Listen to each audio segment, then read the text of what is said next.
you're pedaling way up front. You can see the pedals are way up at the front there, right? And that drives a chain that drives the back wheel. The back wheel turns a roller. The roller turns a drive shaft. The drive shaft turns a propeller, which is attached to the front wheel down in the water. Wow. Hey, Dave. Good morning, sir. How are you, Roger? Doing great. Great. Oh, yeah, I'm seeing you perfectly. Okay. Sound great All my too. junk in the background. My cat's on my lap. Oh, great. Yeah. You're in you got a sport room, it looks like, in the back, Yeah. bicycles and all kinds of toys. Oh yeah. It's actually a huge basement, and I've got stuff all over the place. But yeah, a lot of DIY projects. These are unicycles over here, electric unicycles. Oh, Those are oh, mountain bikes back there. And if you took the tour, you'd find, everything from electric scooters and, I mean, just all kinds of stuff. Recumbent bikes and I should have known, because after looking at your collection of watercraft, I should have oh known that yeah, we'd find all kinds of different things, electric yeah, unicycles and the whatnot. right. Yeah, that's wonderful. How are those electric unicycles? I've got to ask, because they look just so amazing. Oh, they're great. Yeah, I've been riding them for about 5 or 6 years, and they're great. Uh, yeah, I get stopped by the cops a lot, but Do I you usually really? talk talk my way out of it. Going too fast or doing too many Uh, tricks? just places where electric vehicles are supposedly not supposed to, or motorized vehicles aren't supposed to be there. Still kind of unclear, right? Yeah, because e-bikes are allowed, and I've got e-bikes too. But for some reason, they won't let you have electric skateboards or electric scooters or electric unicycles. Right, right. Yeah, it seems like they don't quite know what to do with the electric Right. Yeah, part of because it. you have pedal assist on the e-bike. For some reason, they think that makes it different. Right. But you don't have to pedal it. You could actually run on throttle, and you'd be just like all these other electric vehicles. So I don't quite get it, but Yeah. Well, but they're fun toys, right? And you they enjoy are. them. I love toys. Yes, I build them and modify them and ride them. Right. Because as I looked through your post here, Yeah, I yeah, mean, before we get into the build, just the variety of watercraft that you had. I mean, I was flipping through these photos, and every one was a different a different boat. It was really neat to see the collection that you have there. yeah. Those are just the ones that just happen to be out right now. The rest of them are they've got covers on them, and they're stowed and they're in racks and stuff like that. Right. And tell me, is this correct? That is this you as well that you posted Yeah, these? yeah. That was when I first started making the seats, and I just got carried away with it. I made a lot of seats, and started putting them on different boats and so forth. Yeah, Right. Because I when I was looking through your more recent post, I was like, oh, those seats look familiar from this right. post back in the day. And that was something that we posted for you, but really appreciated seeing. You can see all the watercraft, and I'm sure there's more than that, right? Yeah. Oh yeah, quite a few. Cool. Um, so tell me about the challenge. You say you do a lot of DIY projects, right? And you had this challenge. Tell me a little bit about what you're facing. With the boats, yeah. Okay, so I've lived on this lake for a long time, and when I first moved in, so the house is right on the lake, but there's a walkway that goes all the way around. It's 2.5 mile around the lake, and there was a like a railroad tie type of seawall that was there when I moved in, Hmm. and then they replaced that with stone. And it's 18 inches down from the top of the seawall down to the water level. And so what I used to do with my boats is I would just configure them on the water. So I would bring the boat shell down. I would bring, whatever drive I wanted to put in the boat, pedal drive, fin drive, motor, whatever, and the seat and various things. And I would just build it on the water because it's really hard to get it into the water. I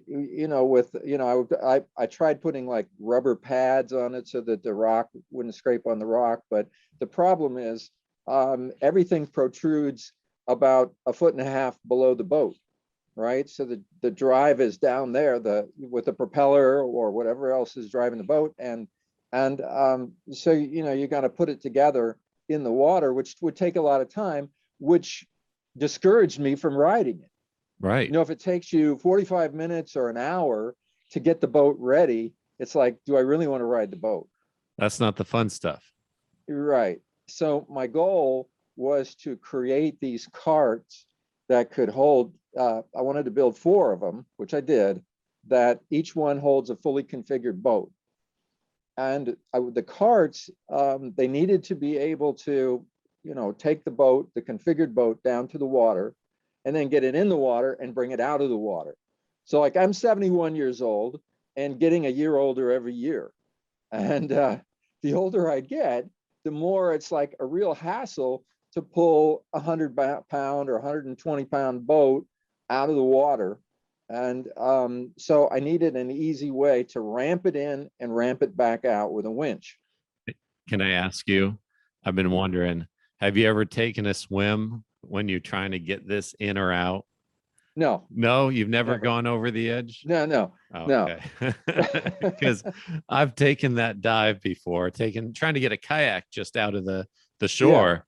Oh, it was a nightmare. But yeah, okay, go on. I was just curious. Yeah, so I do board sailing, and I've got sailboats, I've got, all kinds of stuff. The board sailing, you do fall in periodically, but that's because of the wind and, and other factors. It's not getting the boat in and out. Yeah.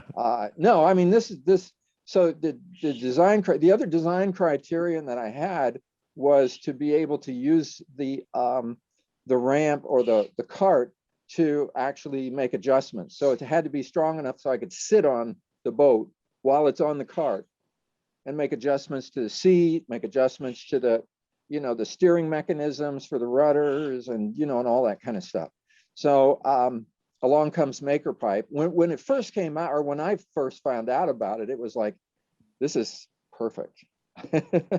And so I built a few projects, like shelves and stuff like that, and then immediately set myself on, coming up with some kind of an invention that would get the boats in and out of the water. So these ramps, the 4 ramps, have a cover over them, at night, but it's fully configured. So I just pull the cover off, take it down to the water, put it in. It takes no more than 10 minutes to get the boat in the water. Wow. And then when I get tired of a particular boat configuration, I just, reconfigure it, go get another boat, put a different seat on it, put something else on it, just, make it variety. Right. Like right now I have one in the water, which is a sculling rig. Oh, wow. So, big rowing. Yeah, I can tell you like variety in your activities. That's cool. And what a great thing to make it fun again, right? Take the drudgery of that activity, bringing it down to the water and launching it, and that's great. I'm glad we had a small part of that. How was it coming up with this design? Because I'm going to pull it back up if that's okay. Yeah. Okay. So the first one I built worked so well that I just used variations on the design for the other 3, but that might have been the first one. I can't remember which one it was first, but the first thing is that it has to be, and there's nothing on the market that I could find that would allow you to slide the boat off and have a 15 to 18-inch propeller sticking down, right? Because all of the carts and trailers and everything are just solid across. Mm-hmm. They don't have that split down the middle. Okay, yeah, down here. Yeah, there's a picture towards the end of one that I have covered with pipe insulation keep going. You'll see it, and you can see the channel a Right little here, further. further. Yeah, Okay. go further. Yeah, there you go. Oh yeah. Okay, that's just looking at it from one end, but you can see the channel goes all the way up. And so I have some boats that have both a front fin and a back fin. And I've in a, and then in the middle of the boat usually is the propeller going down 15 to 18 inches. And so it's the whole thing's got to slide down that ramp without hitting anything underneath. And that was something that you couldn't find out there to No, buy. I've still never seen anything like it anywhere. Oh, neat. So it's cantilevered out, and you can see that there's a there's a support 45-degree angle supports underneath it that allow that to hang over and have heavy weight on it, and it works out pretty well. These are the ones you're talking about, Roger. These Yeah, parts that go off. yeah. And I have to say that in looking at the rear axle and how you designed that structure, Yeah. you did a great job. I was really impressed by the way that you supported it and kept it in place. But now knowing that you had to keep that channel open really looks like a great design, because I talked about this one this past Monday in our MakerPipe Monday, and I was trying to, trying to infer different things from what you built. Yeah. But the fact that you have these supports that make that triangle going way out, and then the whole bottom support is a triangle right there with the axle. Yeah, so the first one I built had 16-inch wheels, and so the problem is wherever the axle is. And by the way, I used the same axle design that I saw in one of your videos, where I've got the shims inside the MakerPipe, and then I've got a threaded what do we call it? All thread or threaded thread axle rod. going all the way through. Yeah. Yeah. So it's like 3/4 inch steel, and so it's pretty strong. But then you got to figure out, how are you going to support that underneath? So I've got these 45 degrees coming down, and then I've got some going straight down to it. Right there. Right Yeah. below that. But the 20-inch wheels were just about right to get me the distance that I needed, so that I could have a fin slide over it. This particular one has the wheels pretty close to the end that dips in the water, and then the one that you were looking at a minute ago that had the pipe insulation on it is much longer distance. And so some of the boats have the propeller close to one end, and some of them have it right in the middle. So each one of the carts is a little bit different, so that any boat that I have, there's at least one cart that'll house that boat. And then I've got some big wide pontoon boats that require a wider one. So I have one cart that's wide for my catamaran sailboat and the shuttle bike, the one that the full bicycle that's on the pontoon. Yeah, that one right there. That's a recumbent bike mounted on pontoons. Oh, wow. Yeah, that's great.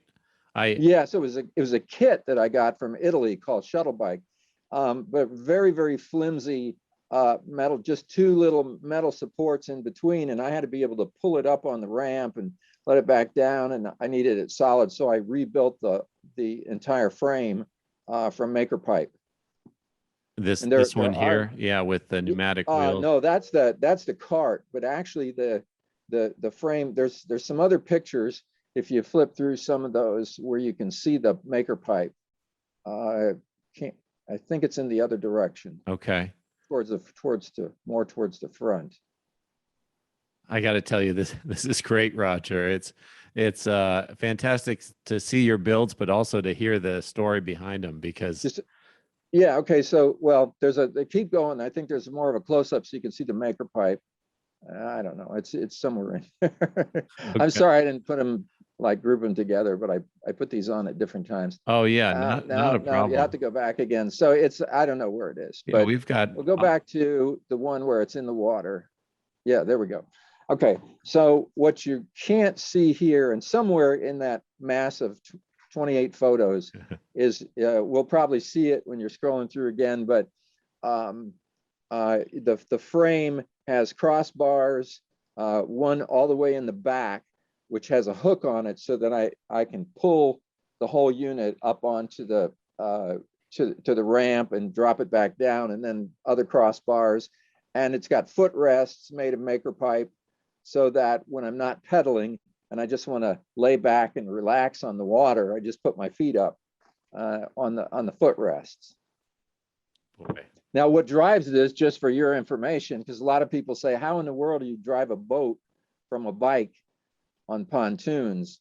So on the back wheel, there's a little pressure roller that it's like, you know, a little bit like the concept of those old little generators that generate a headlight. Uh-huh. Sure. Yep. But it's a heavy duty roller. And when the back wheel turns, it has a flexible drive shaft cable that goes down to a propeller and rudder that are attached to the front wheel down into the water about 1.5 feet. Whoops, I think I hit my camera. So it's a really convoluted thing because you're pedaling way up front. You can see the pedals are way up at the front there, right? And that drives a chain that drives the back wheel. The back wheel turns a roller.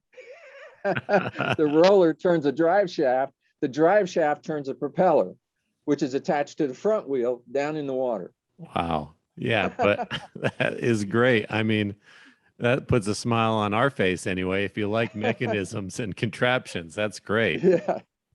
Oh, But it's, you know, it's really laid back. You know, at first I had a regular conventional diamond frame bike, and I hate those things because, you know, can you imagine having a chair in your house that looked like a typical bike seat?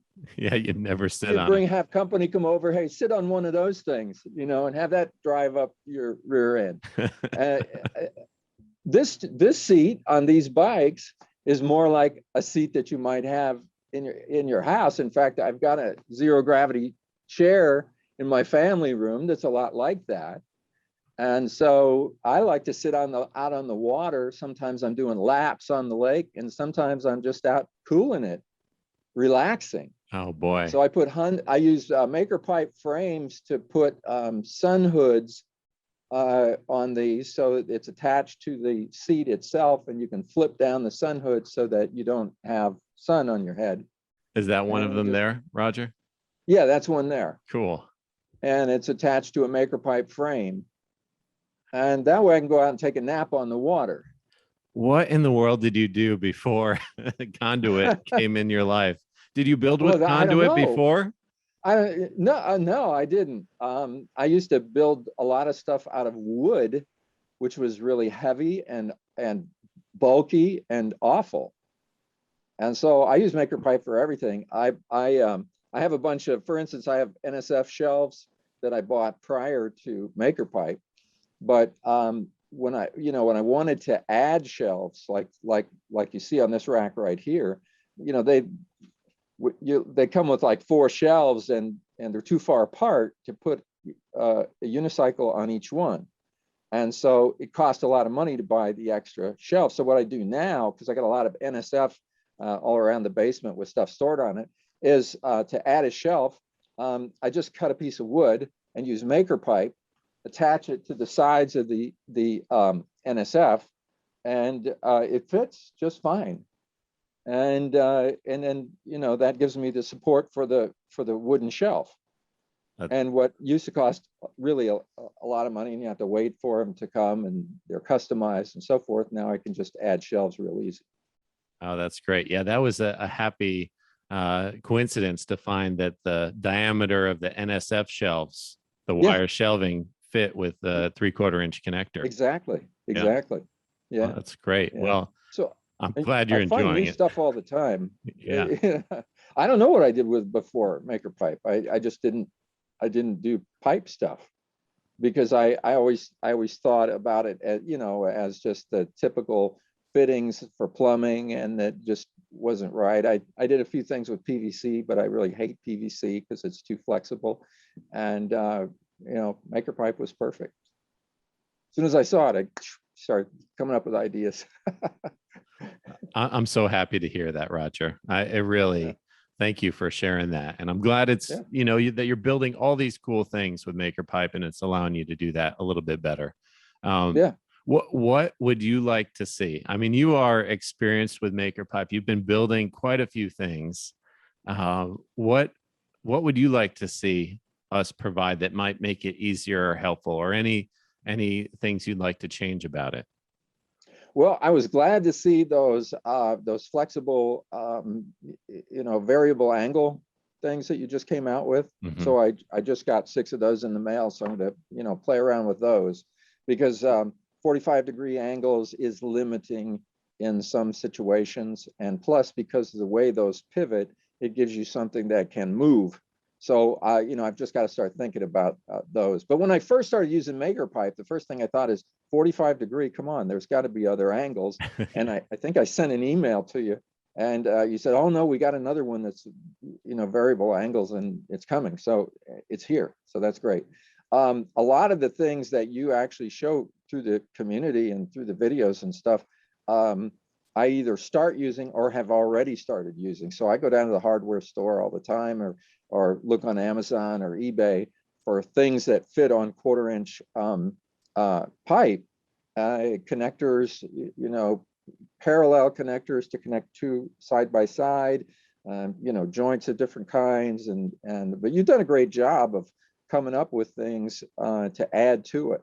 So I mean, right now, I don't have any pressing need for some additional thing. It's so universal that if I need something like a one-off, I can usually find something. Well, great. That we want to make it more useful for you to build cool stuff like that, right? And Yeah, if it's great. sharing the off-the-shelf items, and I absolutely love sharing those things, and it's not because we came up with it. I mean, the most ingenious hacks that the community has come up with. So we're just, amplifying that and saying, "Hey, look at what Roger used," and people seem to appreciate it. So I'm glad Yeah, to hear that you like it as well. that's a great way to do it. There's, a lot of the videos and so forth have been really helpful to see different things that people are using, and then it gives you ideas, and so that's great. Well, that's good. Yeah, Will you do me a favor? sure. Do you have a video of you on that? What was it called? The bike on top of the Shuttle bike. pontoon? Yeah. I don't think I do. Do you have any Uh, videos? I'd love to see that thing in action. I've got a GoPro, so I just have to stick it out there, and I never take videos of myself, so I'll have to do a few. Yeah, if you want, it would just be great to see, or maybe, I don't know, maybe we come see and get out on the water one time. I don't know. We're Yeah, always, yeah. I'm in Atlanta, so come visit me. yeah, we're just north of you on the way to Yeah. Greenville over the Oh, I South got Carolina. plenty of boats. So you and Jake, whoever else wants to come, we'll all get out on boats and ride on the water.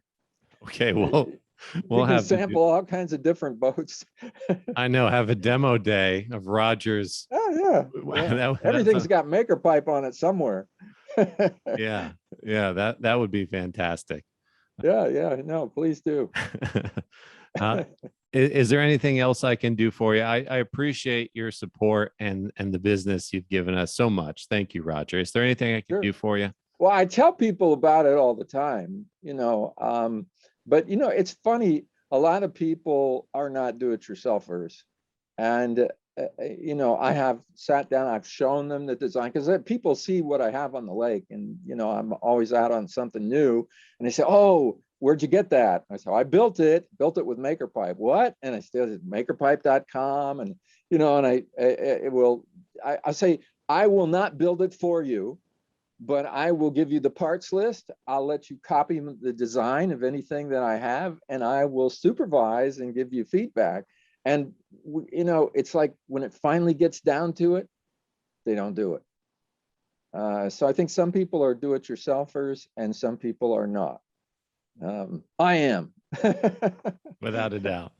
I get an idea for something, and it's just like it's in my mind, and it starts to take shape. I try to use your little those little plastic things you sell, those little tinker toy things, Mhm. and and to me they're just a waste of time, because it's like I can have it built by the time I build this little plastic thing. Yeah. So I just sketch it out, and then, you know, and then I start building it, and half of the design is happening while I build it. Yeah, it strikes me too, the different mentalities and approaches that people take to, DIYing or just getting a cool thing like this, right? It's Yeah, definitely all kinds. But if yeah. you have anybody, I'd offer my help too. If there's any way I can um, help people make your design and make that possible, because it sounds like it's a great solution. You did a wonderful job. But yeah, just let me know. I'm happy to help. Okay, okay. Yeah, I mean, to me, a lot of it is about space. As you can see, I got a lot of stuff. And this is just like one little corner here, but I mean, it's there's stuff everywhere. And so I just got through building I've got this little room off of my garage where the bikes, the recumbent bikes, I just electrified 3 bikes.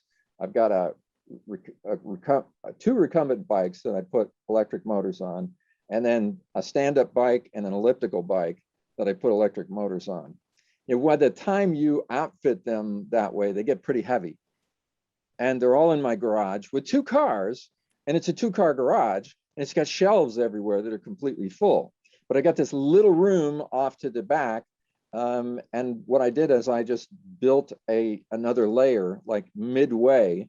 So it goes across the room, and it has bikes on it above and bikes on it below. And Ah, I set up a block and tackle. So no matter how heavy the bike is, I can just pull it up and, you know, push it in the top layer. And so that gave me double the square footage of bike storage. That's right next to my car, where my bike, I have a permanent bike rack on the car, and I can just, you know, take the bikes in and out and so forth. how cool. So MakerPipe helps me to be able to take an area where I need more space, and I look at it and I say, okay, that is not being fully utilized. I could have, like, you know, shelves up there, or I could have, but trying to find shelves to fit a specific space is a ridiculous effort. With MakerPipe, I just, you know, I can make it any size, any shape that I want, and just build it in. Now, there's very little room down here for me to walk through the narrow corridors, because everything is shelves with stuff on it. Because I not only the stuff that you see, there's drones, 3D printers, just, you know, all kinds of stuff everywhere, and little work tables and things like that for making stuff. And it's when it gets a little too crowded, you just need better organization. That's all. Exactly. Right. You can't That's right. stop the progress. Right. Right. I really have enjoyed this call, Roger. Nice Yeah. meeting you. Good talking to you. Yeah. All right. Thank Great you, talking to Dave. you. And let me know if there's anything I can do to help you moving forward. I'll probably think of something. Okay. Sounds good. Okay. Have a great Thank you. day. All right. Bye. Bye.